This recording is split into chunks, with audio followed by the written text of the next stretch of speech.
Hey everyone, hope you are doing fine and welcome back to Campus Monk. और आज मैं लेके आई हूँ द लास्ट मिनट स्ट्रैटेजीज़, क्योंकि I know there are lot of online exam just lined up round the corner.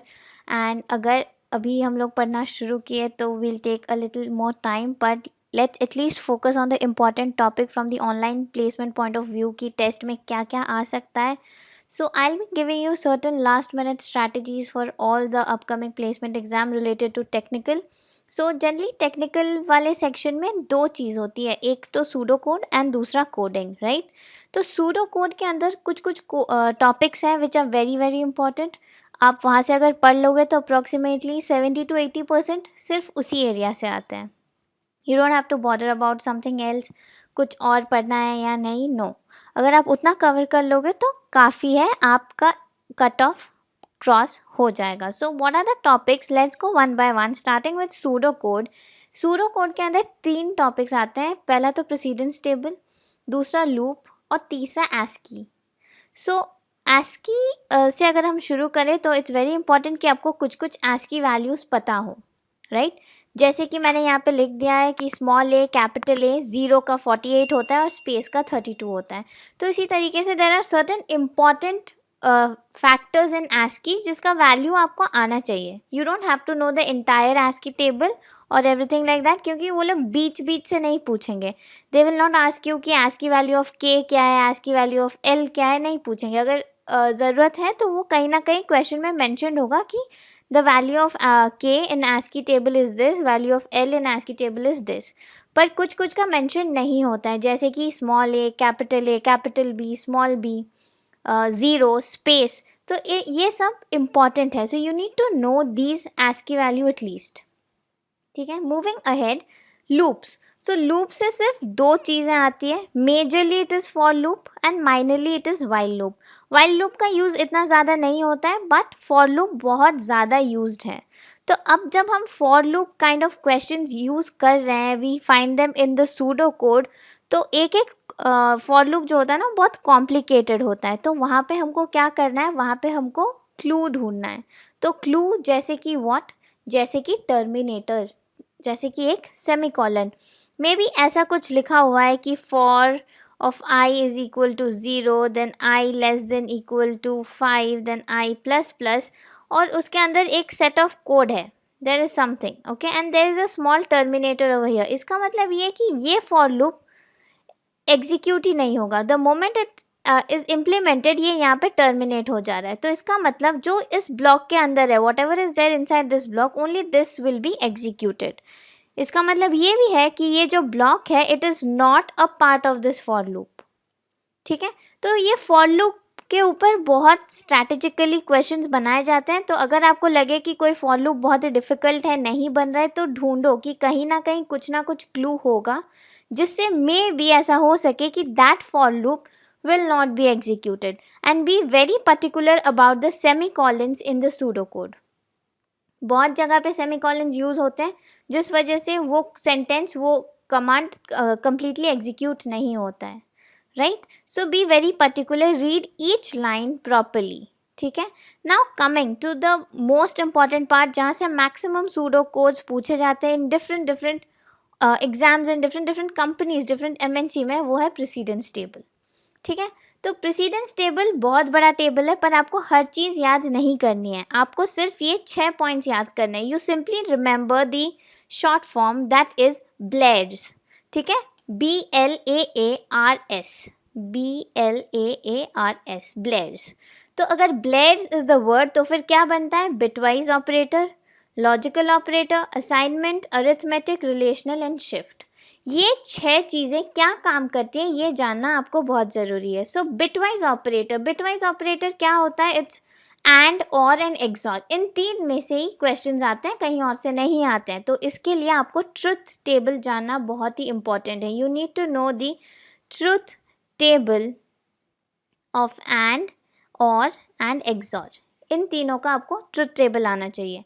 Logical operator, now what is logical operator? Logical operator is only double and this or, ठीक है. ये and और, ये comparators के तरीके से काम करता है. ये बेसिकली कंपेयर करता है. दीज आर कंपेरेटर्स, ठीक है. तो यू नीड टू नो कि ये कैसे फंक्शन करता है. असाइनमेंट ऑपरेटर तो बहुत ही सिंपल है, कुछ नहीं करता, it simply assigns a value to a variable, right. तो उसमें पढ़ने की कोई ज़रूरत नहीं है. Coming down to arithmetic operator, ये तो हम लोग को बचपन से पता है, plus minus multiplication division, and यहाँ पे एक एक्स्ट्रा एडिशन है, दैट इज मॉड्यूलस. तो मॉड्यूलस क्या निकालता है?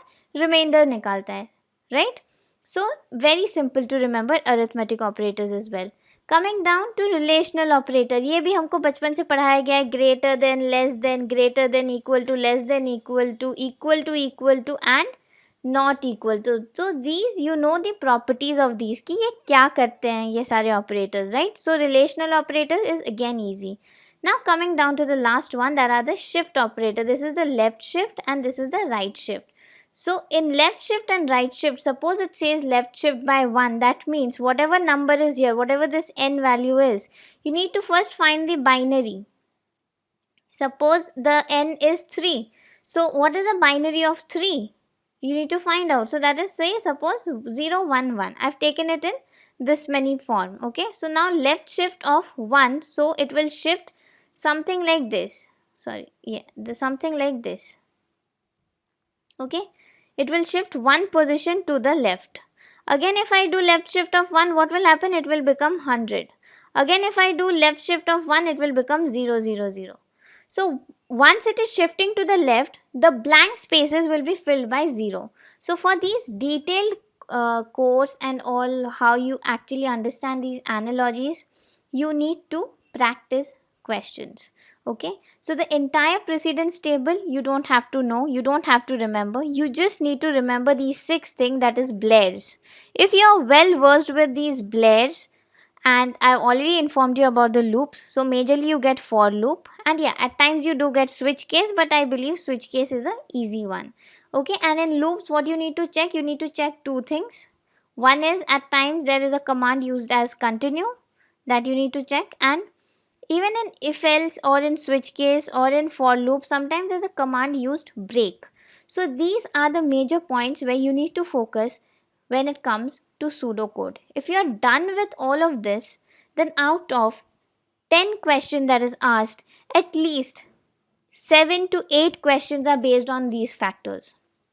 And I'm sure if you are very clear with the concept and fundamental, you'll be able to crack it within a moment. Moving ahead to one of the most important topics, because it's a part of TCS. TCS has now scrapped out pseudocode, so it's only going to have advanced level coding. So what you need to prepare? You need to prepare again 6 important topics.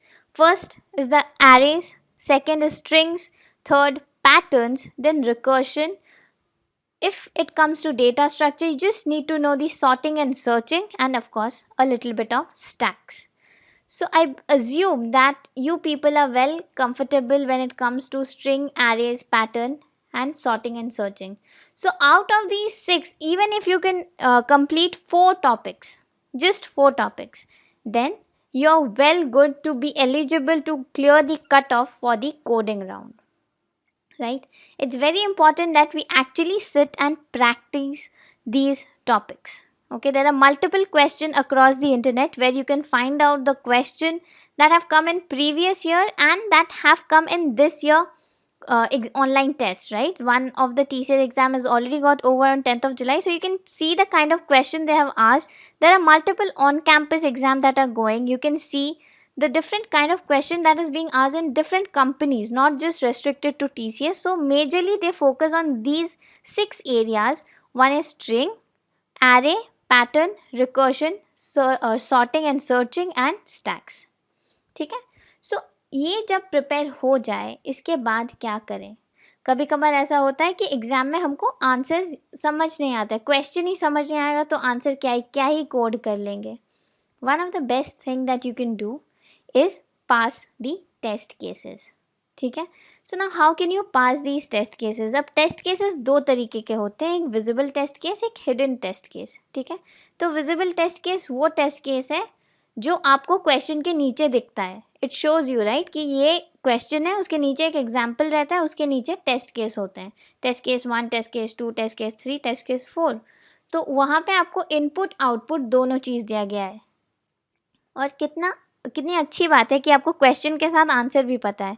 So what you need to do, आपको उस answer को लेके question बस code में डालना है. That is the only thing that you have to do. अगर आपने विजिबल टेस्ट के सारे पास कर लिए, that means you have already cleared the cutoff for that particular question. तो आपको सिर्फ और सिर्फ विजिबल टेस्ट केस पास करने. हिडन टेस्ट केस आपको नहीं दिखेगा क्योंकि वो सिस्टम प्रोटेक्टेड होता है. तो आपको जो क्वेश्चन के नीचे टेस्ट केसेस दिख रहे हैं आपको वही क्लियर करना है. आपको you have to pass all those test cases. ठीक है. Now how do you actually clear those test cases? Before moving to that topic I will give you certain example on that. But उससे पहले if you really want to study in depth, कि आपको पता चले कि आप कहाँ stand करते हो with multiple mock test, different courses that are available on campus monk app will come really handy. Especially at this point of time, there are the links available in the description box. It is available in App Store and Play Store both, so you can go and check it out. And of course there are different questions like shift operator, bitwise operator. We have done an ample amount of pseudocode. There are a lot of content that will come handy at this point of time, because technical is a little bit technically weak for every one of us. तो हमको अगर पढ़ना है तो we have to start studying everything from the scratch, right? But in the app we have aligned the course in such a way कि आपको up to date सारी चीज़ें पता चल जाएंगी. It's very simple. कुछ रॉकेट साइंस नहीं है बिहाइंड प्रेसिडेंस टेबल और फॉर लूप्स और एनीथिंग लाइक ASCII वैल्यूज़. तो हमारे पास we have a lot of question, a set of question. So why don't you go and check out this Campus monk app and get yourself enrolled in the best suited course. There are multiple courses available, link description box में, so don't forget to check it out. So जैसे कि मैं बता रही थी कि test cases जो होता है आपको विजिबल टेस्ट केसेस क्लियर करने हैं, right? So if you see then suppose यहाँ पे कोई क्वेश्चन है and these are the test cases, right? These are the test cases that is provided just below the question. So you see this is the input. This is small cm. Suppose campus monk के initials मैंने लिए हैं cm और ये एक capital C और small m. So if that is the case, it will print invalid output. And if this is another one, okay, where it is ni and ha, then it is going to print the output as 152.0 USD. And if this is the input, then it is going to print 1. ठीक है. So how will you do? अगर आप notice करो तो ये दोनों input जो है it is of string type, right? तो आप कोई दो कैरेक्टर एरे ले लो, ठीक है, N and M. Take it of any size, ठीक है, take it of any size, may that be 20, 30, 40, whatever it is, take it of any size, ठीक है. So after that you need to take two input, one for N, one for M, right? तो आप उसी तरीके से वहाँ पे input ले रहे हो. अब मैं यहाँ पे एक कमांड इनबिल्ट फंक्शन यूज़ कर रही हूँ, स्ट्रिंग कंपेयर. तो using this string compare I am comparing N. अगर एन में सी एम है तो इट विल रिटर्न 0, मतलब इट्स ट्रू, ठीक है. तो इट इज़ सेम. पर to use this string compare का inbuilt function I need to use a header file that is string.h, जो मैंने ऑलरेडी कोड में यूज़ किया है, right? And this has to be true as well as your M has to be equal to capital C M, ठीक है. यहाँ पे M भी कैपिटल हो गया है but consider that M is small, ठीक है. Then it is going to give you 0. तो क्या प्रिंट करेगा? Invalid output. Similarly for the next test case you do the same thing, N I and H A, and you print 152.0 USD, ठीक है. और ये देखो ये कोई गार्बेज वैल्यू जैसा वैल्यू है. So what you printing in the else part, you just printing 1. So overall what do you have to do? आपको all in all you just need to use the if else construct. if else construct बहुत ज़्यादा difficult है नहीं, बहुत ही simple है. if else if else anything, you can just need to use the if else construct. आप if else use करके अगर सारे टेस्ट केसेस पास करवा सकते हो. अगर ये तीनों के तीनों जब आप कोड रन करोगे ना, ये कोड लिखने के बाद ये तीनों टेस्ट केस पास हो जाएंगे. So the test case that you see are the visible test cases. तो अगर ये तीनों के तीनों टेस्ट केसेस पास हो गए just using the if else construct, then you are sorted, हो गया आपका काम, ठीक है. You actually don't have to write any kind of a code, you just need to pass the test cases. But yes, this is the last resort. जब आपको ना समझ में आए कि क्वेश्चन क्या बोल रहा है, कोड क्या बोल रहा है, तभी जाके आप ये condition use करना using if else, where you just need to clear the test cases. Similarly, this is another example where there are multiple input, the multiple input and a single output. तो क्या करोगे, 3 variable ले लो n, m and a, ठीक है, and scan it, take the input, user input. Now user input में कैसे पता चलेगा कि 15, 12 और 17 आएगा, because that is the test case, उसके अलावा कुछ और पास होगा ही नहीं, राइट. सो 15, 12 एंड 17, तो प्रिंट क्या करेगा, it will print 38. Similarly 45, 17 and 18, तो क्या प्रिंट करेगा, 100, right. So this is how you clear the test cases. Giving you one last example, that is on array. Suppose मेरा array का input size 4 है, there are 4 elements, तो कैसे मैं करूँगी, I'll take an input as size and a b c d or n m a b, whatever you want to take the input, just simply print the output, ठीक है. So this is the quickest way of clearing a test case, but not advisable, and use this only when you are not able to solve the question, ठीक है. You're not able to solve the question, or else you're just running out of time and you need to complete the code, then only use this. But before that, study what arrays are, study what strings are, because in long run knowledge will help, ठीक है. This will not help you in long run, तो इसीलिए पढ़ो, पहले पढ़ाई करो. This is the last resort, जब कुछ समझ ना आए तब जाके इसको इम्प्लीमेंट करो, right. So with this, we come to end of this strategy session. I hope you have got to know the important topics, you have got to know certain tricks, you have got to know how to remember the precedence table. And of course, for any more details or any more live lectures that you want, we are always available on Campus Monk app. So don't forget to download the Campus Monk app. I'll see you next time with something else. Until then, thank you. All the best.